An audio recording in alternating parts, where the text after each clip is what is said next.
दुखों की कोठड़ी, दुखों की कोठड़ी ज़ैनुल आबदीन दी। मदीने तू 13 किलोमीटर बाहर अज भी वह बाग मौजूद है। करबला में काफिला लुट गया, बाप मारा गया, भाई मारे गए, सब कुंबे का सफाया हो गया। लुटकर काफिला अहले बैत दमिश्क से जब मदीने मुनव्वरा पहुंचा तो एक हसन मुसन्ना जो इमाम हसन के बेटे थे, एक सिर्फ वो ही रह गए थे मदीने में, जिससे इमाम ज़ैनुल आबदीन अपने इस कजन भाई से दुख सुख करने कभी मदीने चले जाया करते थे। वरना 15 दिन 2 हफ्ते के बाद मदीने जाते थे। हसन मुसन्ना के पास बैठे दोनों भाई रोते थे। कोई सकीना को रोता था, कोई असगर को रोता था, कोई अकबर को रोता था, और एक गिरिया जारी का आलम होता था। इस मंजर में अगर कोई मुनिस यावर था तो एक दूसरे के ये भाई थे। तो ज़ैनुल आबदीन का वो बैतुल हुज़न आज भी मौजूद है, आज भी मौजूद है। एक कोठड़ी है छोटी सी, उसमें सिर्फ सजदा देने की जगह नमाज पढ़ने की। सारा दिन ज़ैनुल आबदीन वहीं बैठे रहते थे, रोते रहते थे। वहां से अर्ज की, सामने है मदीना, 13 मील है। इन निलते यारी हसबा यौमन इला अर्ज़िल हरम। अर्ज़ हरम में कभी जाए हवा तो मेरा सलाम मेरे नाना जान के रोजे पर कहना। जिस बाग में मेरा नाना दफन है उस बाग पर मेरा सलाम कहना, जहां वो नबी ये मोहतरम मदफून है। फिर अपने दुखों का जिक्र किया तो दिल में दुख होता है। ज़ैनुल आबदीन से किसी ने पूछा, ईद का दिन था कि इमाम आज 60 साल होने को हैं, 50-60 साल का गुजर गया अरसा, और आज तक आपके लबों पर हमने कोई मौजे तबस्सुम खेलते हुए नहीं देखी, कभी मुस्कुराते हुए आका आपको नहीं देखा। अहले मदीना इकट्ठे होकर ज़ैनुल आबदीन के पास आए कि आज तो मुस्कुरा दो। पता है तारीख में ये लफ्ज महफूज है। ज़ैनुल आबदीन ने फरमाया, तुम्हें मालूम नहीं कि याकूब को शक था, याकूब को शक था कि मेरा बेटा यूसुफ जिंदा है या नहीं। याकूब को शक था, इस शक में थे याकूब कि उनका बेटा जिंदा है या नहीं। 40-50 साल रोते रहे और आंखें सफेद हो गईं। और मैं बदनसीब जिसने एक दिन में 18 जवान लाशें अपनी आंखों से कत्ल होते हुए देखे और उठते हुए लाशें देखे। मैं तो यकीन से देख रहा था और तुम मुझे कहते हो कि मैं मुस्कुराता नहीं। कौन मुस्कुराए? हुसैन का सर जिस्म से जुदा होते हुए ये मंजर, और वो वक्त याद करो जब सकीना की बालियां नोची गई थी और खून का फव्वारा उसके कानों से जारी हुआ था। तुम भी बेटियों वाले हो, तुम्हारे भी बहनें हैं, तुम्हारे भी घर हैं। देखो औलादे रसूल पर ये जुल्म हुआ तो आज तुम तरह तरह की बातें बनाते हो। मुल्ला, तुम्हारी बेटी के सर से चादर नोची जाए, चादर खींची जाए तो मुझे मालूम होगा, फिर मैं देखूंगा कि तू उसका क्या हशर करता है।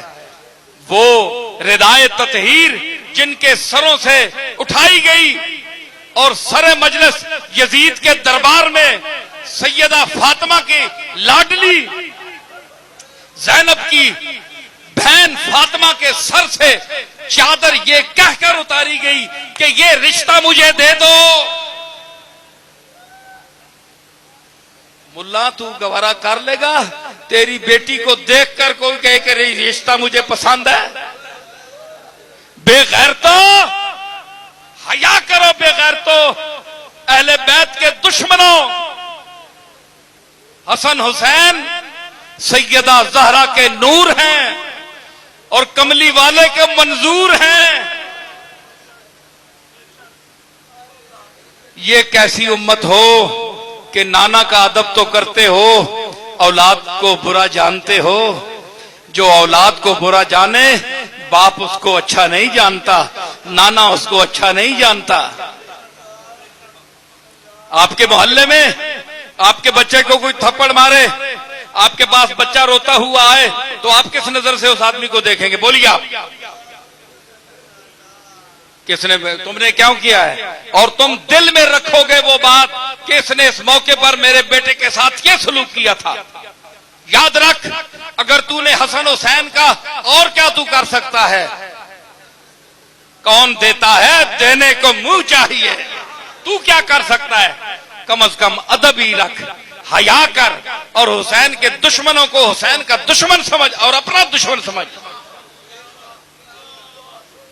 अगर नहीं समझेगा तो कल क़यामत के दिन हुसैन का और हसन का नाना अगर पुलसिरात पर खड़े हुए तेरे गुजरने के वक्त ये कह दे कि मेरे मालिक, ये मेरे हसनैन को पसंद नहीं करता था,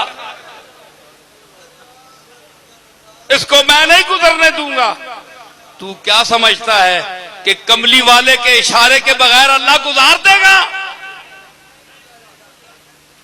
जो कहता है कद नरा तकल्लुब वजह का फिस समा, जिस चेहरे ने दुआ नहीं की, यहां भी चेहरा आया, यहां भी चेहरा आया। कद नरा तकल्लुब वजह का, देखिए आज चेहरे पर गुफ्तगू हुई है। जिसका चेहरा उठ जाए तो किबला बदल जाए, जिसके मिजाज में बरहमी आ जाए तो वो तुझे क्या खैरियत से पुलसिरात से गुजरने देंगे? नहीं गुजर सकता तू। इसलिए हसन और हुसैन की, इसकी मां फातिमा ज़हरा की, अली की इज्जत कर, अदब कर, मोहब्बत कर इस खानवादे से।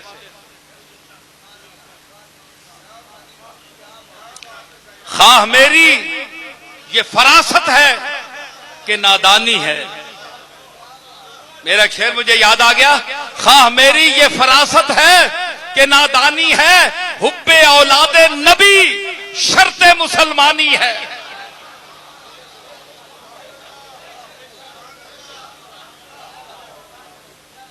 इसके साथ साथ हम एहतराम सहाबा किराम करने के भी मुकल्लफ हैं। हमें हुक्म है कि हम सहाबा का भी एहतराम करें, उनके दर्जात का भी ख्याल रखें। तो हजरात, मैं ये कह रहा था, अब मैं गुफ्तगू को समेट रहा हूं।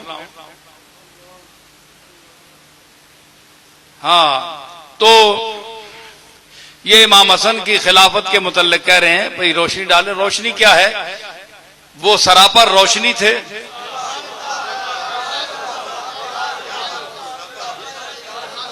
रुका आया कि रोशनी डालें। भाई रोशनी क्या डालें?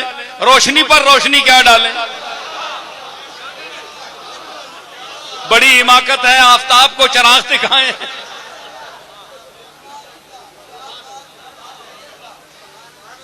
खिलाफत राशिदा, सिद्दीक अकबर, फारूक आजम, उस्मान गनी, अली, 4 और 5वीं रोशनी हसन मुज्तबा।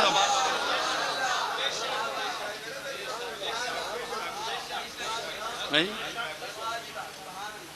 तो 6 महीने आप खिलाफत पर बैठे। जो 6 महीने बकिया थे, हुजूर ने फरमाया मेरे बाद 30 साल होंगे जो मेरी खिलाफत के होंगे, उसके बाद अमारत है, दुनिया है। 6 महीने पूरे हुए तो हसन ने कहा नहीं, दुनिया में नहीं चाहिए, जिनको दुनिया चाहिए वो ले जाएं। हम तो वारिस अपने नाना के हैं, जिनको दुनिया जरूरत है वो दुनिया ले जाएं।